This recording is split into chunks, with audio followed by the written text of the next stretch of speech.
বৃষ্টির দিনে অনেক গুরুত্বপূর্ণ কিছু টিপস আছে যেগুলো প্রতিটি গৃহিণীর জানা দরকার, যেগুলো জানলে অনেক অপচয় থেকে বাঁচা যাবে। আসসালামু আলাইকুম, কেমন আছেন সবাই?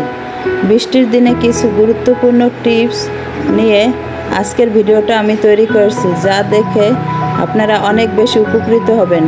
লাইক দিয়ে পুরো ভিডিওটা দেখে নেবেন। বর্ষার কারণে মরিচের গুঁড়োগুলো কেমন দলা পাকিয়ে গেছে, বর্ষা আসলেই এমন হয়। এই মরিচের গুঁড়োগুলো কেমন জানি কালার ঠিক থাকে না এবং তরকারিতে দিলেও স্বাদ আসে না। তারপর এই মরিচের গুঁড়োগুলো ফেলে দেই, এর ফলে আমাদের অপচয় হয়। আমি এই মরিচের গুঁড়ো দিয়ে দেখালাম, এ ধরনের সব গুঁড়ো এরকম হয়ে যায়। হলুদের গুঁড়া, মরিচের গুঁড়া, ধনিয়া জিরার গুঁড়াগুলা এরকম নষ্ট হয়ে যায় বর্ষার কারণে।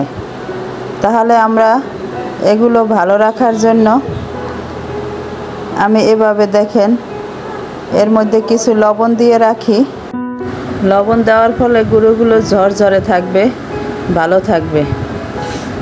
আশা করি আমার এই অপচয় থেকে বাঁচানো এই টিপসটি আপনাদের ভালো লেগেছে। বর্ষার কারণে ডালগুলো নষ্ট হয়ে যায়, মুগের ডাল, মসুরের ডাল, এর মধ্যে কেমন জানি একটা পোকা হয়।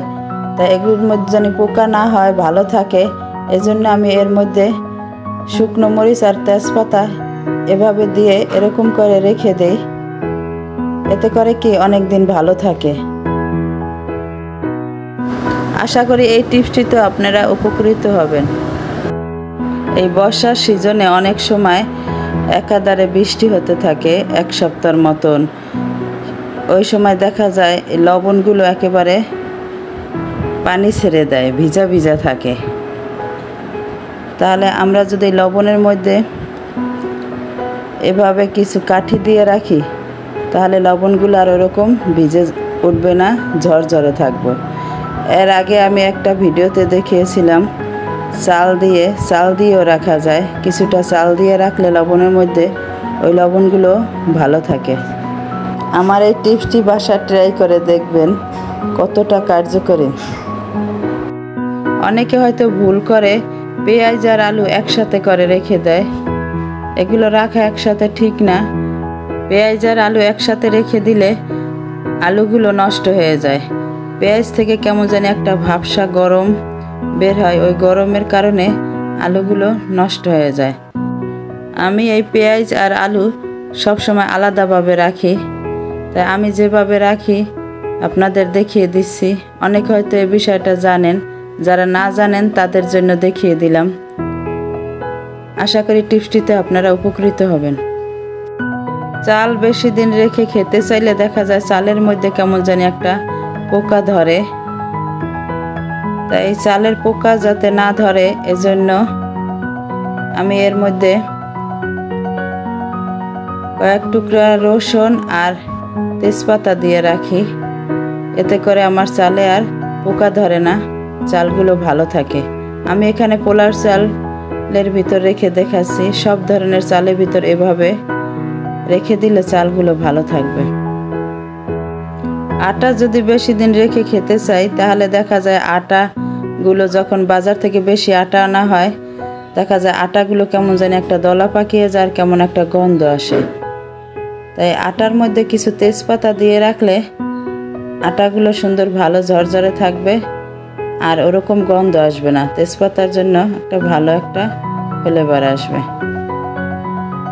আশা করি এই টিপসটা আপনারা বাসায় ট্রাই করে দেখবেন।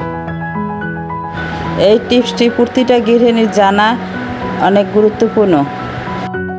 শুকনো মরিচগুলো বাজার থেকে আনার পর দেখা যায় আমরা সরাসরি পটে ভরে রেখে দেই। তাই বর্ষার সিজনে মরিচগুলো এরকম ভালো থাকে না। পটে করে রেখে দেওয়ার ফলে মরিচগুলো ভিতরে কেমন জানি ভাঙ্গাস পড়ে যায়। শুকনো মরিচ ভর্তা বা অন্যান্য রান্নায় অনেক দরকার হয়। সেই কারণে শুকনো মরিচগুলো চুলের অল্প আছে, আমরা এভাবে টেলে মরিচগুলো সংরক্ষণ করে রাখতে পারি। ভালো করে টেলে ঠান্ডা করে তারপর বক্স করে রেখে দিলে তাহলে অনেক দিন এই শুকনো মরিচগুলো ভালো থাকবে। বর্ষার কারণে যেসব জিনিস নষ্ট হয়ে যায়, অপচয় হয়, সেসব জিনিস যাতে নষ্ট না হয় আর আমরা অপচয় না করি, যেভাবে রাখলে জিনিসগুলো ভালো থাকবে, এসব নিয়ে এই ভিডিওটা তৈরি করেছি। আশা করি আপনারা একটু হলেও উপকৃত হবেন। এখন যে টিপসটা শেয়ার করব, এটা অনেক গুরুত্বপূর্ণ টিপস। বৃষ্টির দিনে মুড়ি খেতে সাধারণত সবারই ভালো লাগে। তাই মুড়িগুলো যখন আমরা পটে ভরে রেখে দেই, পটের মুখ অনেক সময় আলগা থাকে, তাই বাতাস গিয়ে মুড়িগুলো নেতিয়ে যায়। তাই মুড়িগুলো যদি হালকা আছে চুলায় একটু টেলে নেই, তারপর ঠান্ডা করে বক্স করে রেখে দিলে মুড়িগুলো আবার আগের মতনই মচমচে থাকবে। এতে করে কি আমাদের অপচয় আর হলো না, নেতি যাওয়া মুড়িগুলো ফেলে দেওয়া লাগলো না। এভাবে আমরা সংসারে খরচ কমাতে পারি। আশা করি এই টিপসটি আপনাদের অনেক ভালো লেগেছে। আপনি যদি আমার চ্যানেলে নতুন হয়ে থাকেন তাহলে লাইক সাবস্ক্রাইব করে আমার পাশে থাকার অনুরোধ রইল। আর যারা পাশে আছেন নতুন পুরাতন সকল বন্ধুদের অসংখ্য ধন্যবাদ। চিনিগুলো আমরা পটে রেখে দেই, পটের মুখ যতই লাগিয়ে রাখি দেখা যায় চিনিতে পিঁপড়ে ধরবেই। তাই চিনির মধ্যে যাতে পিঁপড়ে না আসে এজন্য আমি এই কয়েকটা লবঙ্গ এভাবে দিয়ে রাখি। এতে করে কি আর চিনিতে কোনো পোকামাকড় বা পিঁপড়ে ধরে না, চিনিগুলোও ভালো থাকে, সুন্দর একটা ফ্লেভারও আসে লবঙ্গের জন্য। সর্বশেষ একটা দারুণ টিপস দেখাচ্ছি। বর্ষাকালে এই ম্যাচগুলো জ্বালাতে গিয়ে অনেকটা সমস্যায় পড়ি, ম্যাচের কাঠি জ্বলতে চায় না। তাই এই ম্যাচের মধ্যে যদি কিছুটা চাল দিয়ে রাখি তাহলে এই কাঠিগুলো শুকনো থাকবে, এরকম ভিজে ভিজে যাবে না। চালের জন্য কাঠিগুলো শুকনো থাকবে।